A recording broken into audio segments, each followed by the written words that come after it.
So, ever since childhood, I've always pondered and wondered, like, where the leaders' minds are of this planet.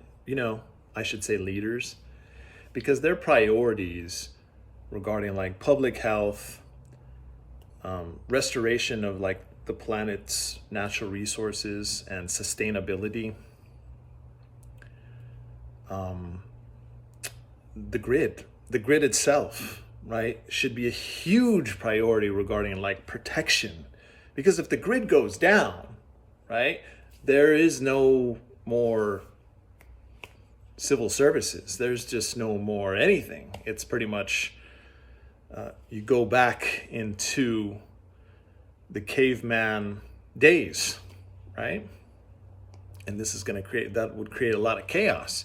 So you would think a sane planet, right? I've just had to accept certain things, that a sane planet with sane leaders would be prioritizing evolution of the collective consciousness, right?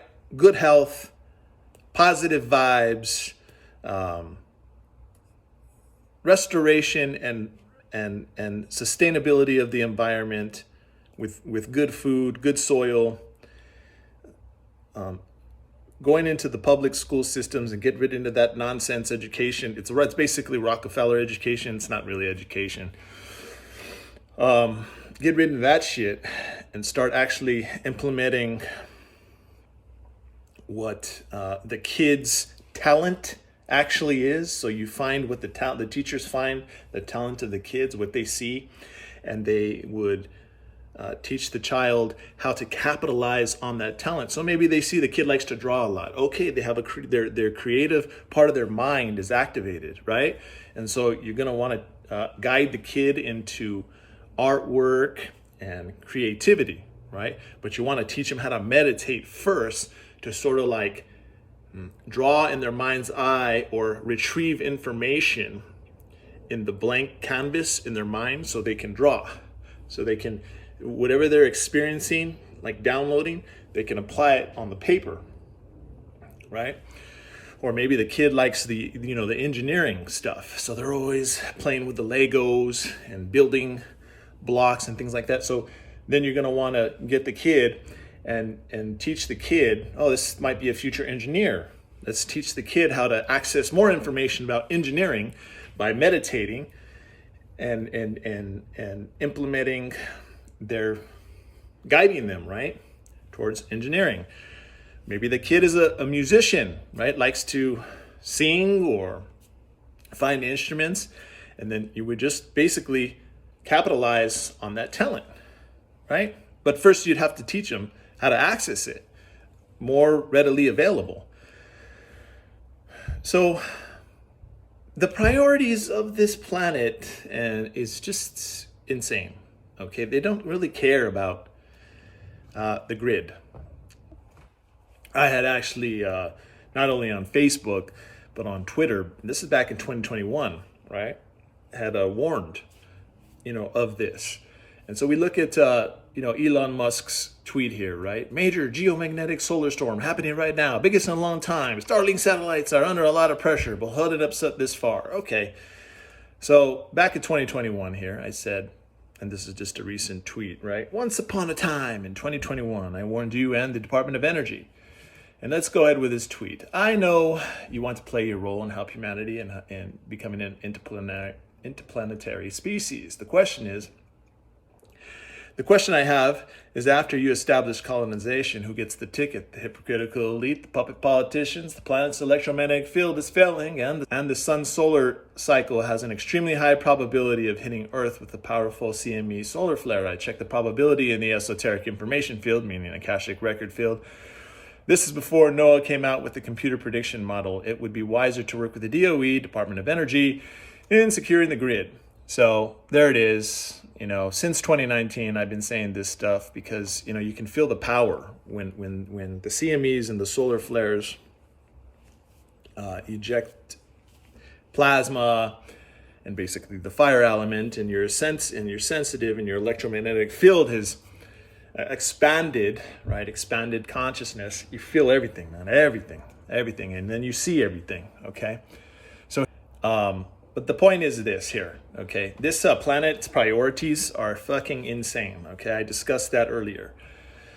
I hate to say this, right? But, you just have to take care of yourself. It is about it really is. But, just always remember that the government and its corporations that work for them, they're not for the people. They're only for themselves and mass profit. And the government's only interested in power, control, and then sustaining that money, okay? Whether through grants, taxpayers feeding them the money, okay? So that being said, I just wanted to let the public know that I've been seeing this and knowing this and saying this shit for years. This isn't anything new. Secondly, and this may be a little off topic here, regarding like Rand, the corporations, right? Rand, Northrop, Boeing, the major military industrial complex corporations. So don't ever, and this is also the government, okay? If you're a high level psychic, okay, and you have visions and you're pretty good at remote viewing and you know how to get out of body and you know how to manipulate the weather, don't ever sign up for these deep state / black ops corporate programs. This goes back to finding people with ESP, okay, extrasensory perception, and getting their talent and then wanting to invoke, okay, non-physical entities within other dimensions, okay, non-physical dimensions, pulling them into our dimensions, because, a lot of them are here to help, okay, but, with these military industrial complex and government agencies, their only interest is, if you have gifts, we want you to channel information from other dimensions to give us the technology that the non-physical entities use so we can implement it into our military industrial complex and kill people. Because we're only interested in depopulating the planet through war and virus.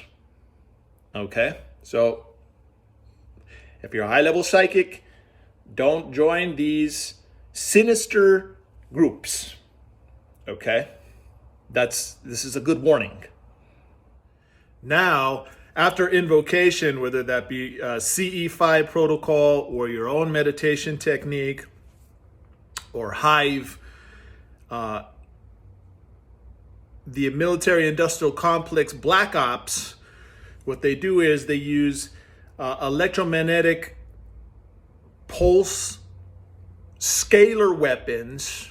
Okay, after the invocation, they use these weapons to draw them down into our VR simulation 3D, okay, make the vehicle crash, and then send the retrieval team to go and acquire the technology, to which companies like Lockheed Martin, okay, can acquire technology like this. Embed the carbon nanotubes to make conductive structure so that information doesn't flow through a wire next to a structure, but literally flows through the structure. We'll be able to grow or make a structure that, say, is the skin of an aircraft, that inside of that is also contained the sensors or the energy storage or many different multiple functions. New materials that are on the lab bench right now, they can literally change shape on command. They can become almost a muscular material.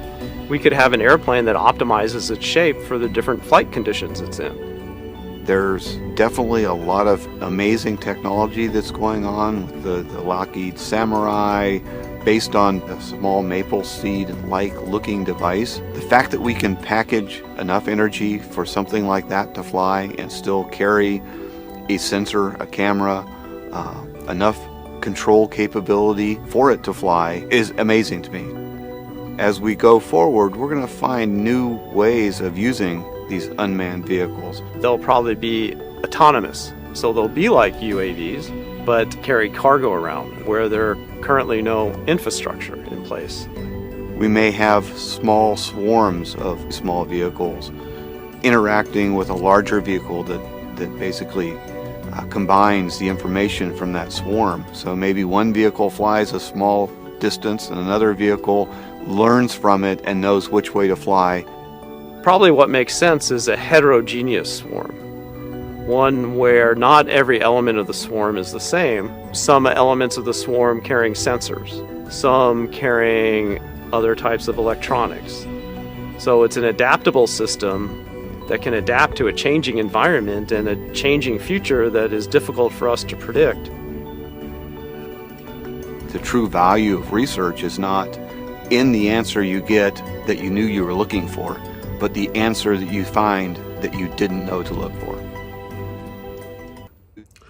So it's my personal belief that nanotechnology, there's a high probability, I'm intuitively saying this, that nanotechnology itself is ET technology, okay? Secondly, you need evidence that, this kind of stuff is going on, right? Right, so we're gonna hear Greer, and then we're also gonna hear this interview here. They briefed me that they use these people, basically, they screen these people for a program called psionic potential predisposition, which is like borderline psychic. And they use these people to basically put them at these installations where they have scalar longitudinal EMP weapon systems that they've made based off of NHI technology, that they use these people to build rapport with NHI. And over time, they basically get them to trust each other. And then off in the distance, you have this group that secures this whole area, right? And then they target these craft and shoot them down. And that's how they recover them. So they're using these P3s as bait to summon these craft and then shoot them down, put them into these facilities and do some research and development on them. And the problem with this too is that these operators in this organization, they can't control this technology because they are not at that level consciously to do it. So they use these people to do it. And these people are given a choice whether or not they want to partake in that program, and they're given a very good lifestyle in lieu of that because they take them from third world countries. The Bureau of Indian Affairs is a big part of this, as well as Mexico. So if anybody wants to investigate Mexico and the Bureau of Indian Affairs, look into it, because that's what I'm urging other people to do, and that's what they've told me to urge other people to look into as well. So they flood these guys with drugs that are basically like serotonin and some other stuff that it's so bad on the endocrine system that it wears them out very fast. When they were doing this at an early part of their existence, the machine that they would hook these people up so that way this black team member can control these people to control whatever technology it is, they would die from hooking to that machine, or their best case would be in a coma, but they've refined it since then. There's a man surfaced out of a black site. He's currently works a black site out in the western deserts. And he works with what they call the P3 operators, the psionic operators, that do their own version of consciousness interface, but for the purposes of seeing these craft in advance and then knocking them down and killing them. So they're doing the opposite of what we're doing. We're doing it to reach out to them for peaceful contact, and that operation is to flat out kill them. And there's one black site I was at, by the way, in September, just before I was almost killed. But people don't know this story. In October, you know what happened to me.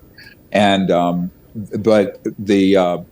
I was in a classified airspace in a chopper over these sites, and there were these gigantic electromagnetic pulse weapons that they use not only to test our own man-made anti-gravity UFOs, UAPs, but to target the ET ones and knock them down. He says, yeah, at this one site, went to two sites. The one site I was over, he says, we knocked down 1 or 2 ET craft per year. And unfortunately, if someone strays into that airspace, once they switch it on a temporary flight restriction, they also knock down the private aircraft as well. And those people and the craft just disappear. Which is upsetting him a lot. I mean, he's operational now, and he feels very bad about what they're doing. See, here's the other thing. A lot of these guys who are at the point where they're at the upper level, mid and upper level management, they started out as young men and they're 18, 20 years old as, special forces or whatever, and then got moved up and in and higher and higher. But a lot of them are very, very good people who want, and they want to get out of that. And we need to create a pathway. That's why I've been trying to get Congress to stop doing the foot dragging and move forward. But luckily, there is now this security protocol in place to protect them. And when he was talking about that, he said, someday the thing that you get ridiculed for the most, which is CE5 contact, entanglement, conscious field, remote viewing, all that, it's going to be proven that that is the key element of all this, and it is.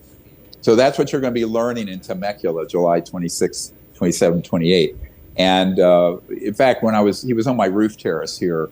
You've been here, up here in DC at this condo building, and we were talking about this. And he has a group of guys who are highly placed in the intelligence world that are started doing it. They had a massive pyramid triangular thing come over. He showed me on his iPhone. It was a CE5, but he was doing it for peaceful purposes. So those guys are turning from they're in that system, but they're very much turning towards peace, contact, and peaceful disclosure. So it's very exciting on that level what's happening. So I'll give you an example, right, of how this military-industrial complex works with some of these deep state people, right, and how they utilize this electromagnetic frequency as a weapon via Havana syndrome, and they direct it towards its own civilians and scrambles their eggs and scrambles their brains like scrambled egg, and then drives them crazy, right? It's actually voice to skull technology. It's a real thing. I had found this out about a decade ago when I was in a Starseed group run by Misha Johnson. And these people from my labs would come and they'd tell me all these stories, and I was like, what is going on? And then I started doing it myself, meaning astral projecting, remote viewing, way back in those days, and seeing if there was any truth to this. And sure enough, it's a real thing. But you need data, you need proof, right? So here's this Homeland Security Committee talking about Havana syndrome and utilizing interdimensional technology for negative purposes and weaponry. Your assessments here are correct. These are very covert weapons, aren't they? That's correct. There's no entry or exit wound. How they're designed is to make the target feel like they're crazy, like they're imagining things. And you guys also said that these attacks are happening right here in this city. Is that correct? I mean, there have been some that have gone public with respect to Washington, D.C. I think it was Mr. Grozev said you spoke to a Russian agent who said that they believe that Americans are using these same weapons on them. Is that correct? That is correct. Might that have something to do with part of the CIA's motive to cover up the existence of this tech and these weapons? That is a very logical possibility. Thank you. Mr. Chairman, I yield back. The gentleman yields. Chair now recognizes the gentleman from New York, Mr. Goldman, for his round of questioning. Thank you, Mr. Chairman, and thank you to our witnesses for being here. Mr. Grozev, I want to follow up a little bit on the interactions you've had with Russian intelligence about these AHIs. And Mr. Zaid, I want to ask, and this is a hypothetical, but I'm trying to understand why our government would try to block information sharing or conceal information that they have. And one thing that comes to mind is whether there's an operational risk to revealing any of the details of their investigation. Is that something that you have come across in any of your work? There's a lot of reasons why the information might not be publicly released. And I do think that's something we could address more in a classified environment to explain that. But there are understandable reasons why the U.S. government has not revealed much of what it knows. There's some long-term things that needs to be done in terms of of new acts, but in the short term, we need to do things like implement the original Havana Act. DoD still hasn't done it. They still have not implemented the Havana Act.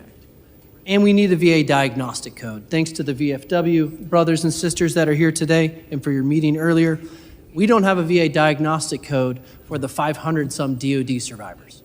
How are they going to get long-term care and disability without that? Yeah. Well, I hope this issue you see in a room that is often contentious, explosive, volcanic, that you've got members on both sides who first honor and salute the victims and want to do everything we can to make sure that they're made whole, and if they can return. And then, of course, as the victims have wanted to do, make sure we do everything possible to prevent anyone else from suffering from this. And I yield back. Thank you, Chairman. All right, so that's a good warning for all the high-level mages and seers and psychics and magicians out there. Be warned.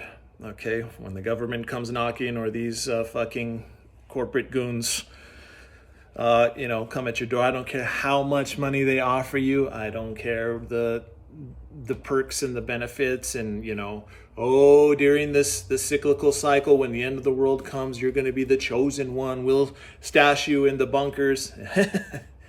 No, man. Don't trust them. Okay, I hate to say this, but don't ever trust. Again, the United Deep State Government. They do not have your best interests, and neither do these corporate goons regarding the military-industrial complex. Okay? Essentially, during this Kali Yuga, the difference between, you're trying to gauge the difference between your ego and your spirit. Hopefully you decrease your ego as much as possible and invoke your own spirit, enabling you to trust your own intuition, therefore becoming Godhead, lowercase g, and heal, protect, and resurrect. Okay? So that being said, I'm Leroy. I teach metaphysics, and that's going to be the lesson of the day.